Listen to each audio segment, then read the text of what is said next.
and they don't trust you. If they don't trust you, they're gonna that's what leads to it. If you don't have that trust, you're gonna be controlled. They're gonna have that control. They need that power. They need that assert dominance. That the indicators of a toxic person is literally a controlling person, and they're just all controlling, and they don't trust you. If they don't trust you, they're gonna that's what leads to it.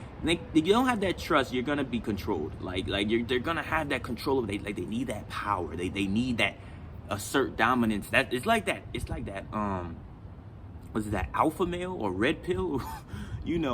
I be forgetting about alpha and beta.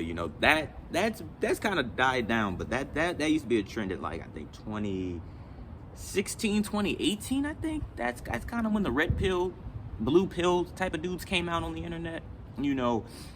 From there, videos long while ago, so it's been some years. It's been almost 10 years, but that's how you can spot a toxic person, let alone be a relationship or even a friendship. Toxic friendships is still crazy to me. For real, I can understand. I can't say understand, but because I'm not condoning this toxicness, but toxic relationships is usually for power control. Someone wants to have more power than the other person, or think they're more superior, and that's not healthy. And when you pick up those signs that they're just overly aggressive, or they don't trust you, or everything has to go their way, and this and the third, they don't care about your input or your thoughts or concerns or feelings or emotions, that's a sign that they're pretty toxic, and that they you need to leave, or else the longer you wait, the worse it's going to get, because there's nothing better to stay in that relationship for, so why stay there? Same with friendships. Some friendships, when they get toxic, it's more of, okay, if we do this, if we hang out, we got to go to the spot I recommend. Y'all don't have any say-so, or this, that, and the third.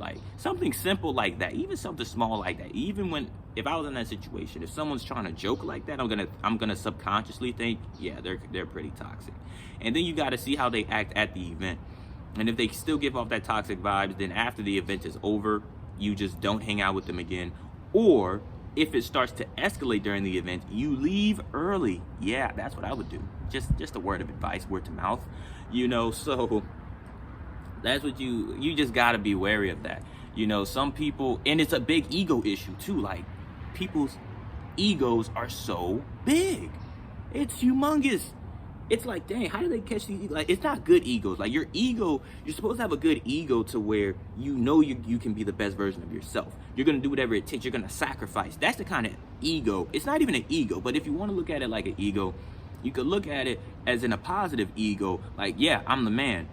Because I grind every day. I do what I got to do. I handle my business. I'm always attacking my goals. I'm going after it. I'm putting the play in motion, putting in work.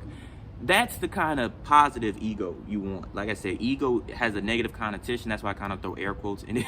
It's all about perspective. This channel's all about viewing life from a different perspective. So whether you consider it a good ego or no ego, at the end of the day, you gotta be confident and competent with yourself.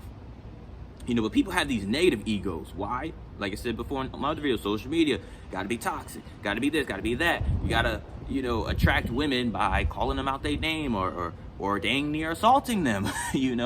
Sometimes, some women like toxic dudes, so they kind of are into getting choked out and stuff. I'm it's all fun and games until he actually wants to do it to you, and then you can't call nobody for help, and you're getting strangled.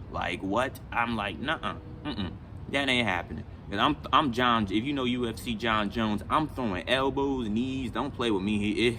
It's you grab me by my throat. Oh, it's on sight. I'm gonna grab you by your throat, and we just going in the clinch, and we getting physical, bro. I don't care who you are, and that's just that.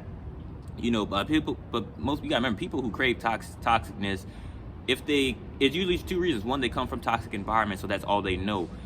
There's certain situations where some will come from that and want more than that, so they'll try to get away from it and look for better, but others will just succumb to that fate because that's all they know, so that's all they can really see, or all that they feel they can even get with. They feel they can't get none better, so they kind of just settle for that, lead that, generational curse of whatnot, and keep that going.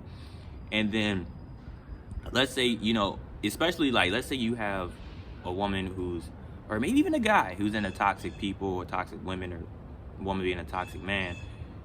come from a pretty loving family. You know what I mean? Like, if they come from a loving family, they don't come from a toxic environment, they are attracted to toxicness, is for two reasons. One, they kind of wanted to try it just to see if it was, you know, because it was different. So they kind of was like, I'll take a risk and see what it's like if it's that bad. Or maybe it was their friend group. Maybe they didn't have the toxicness at home, but their friends came from toxic environments, and their friends kind of persuaded them to try toxicness and to kind of persuade them to like really get a vibe for it and see how interesting it is. And so they gave it a try, and now they're into that toxicness. You know, the parents ain't gonna like that because they ain't raised their daughter to be like that or their son to be that way. So it's so many different aspects. Like I said, you got to look at it from your perspective and really what you want. But really, that's what you got to do. You got to be able to pick up those signs, and you got to know right there if you're gonna stay or leave. I suggest you leave, because you don't gain anything from toxicness besides stress and annoyance, and sometimes even fear if they're really like crazy rogue. So you don't want to put your life in that type of situation. But that's a quick little video. That's the end of this video. I hope y'all enjoyed. Comment, like, subscribe. Comment down below any other future videos you may want me to cover or see of any type of form. If this resonated with you, save it, rewatch it later. If you know someone who's in this situation, always around toxicness, whether they like it or not, or don't know what to do, share this video with them so they can see it from my perspective, and hope they have a good and a better understanding of it and what to do. But until next time, I'll see you on the next one.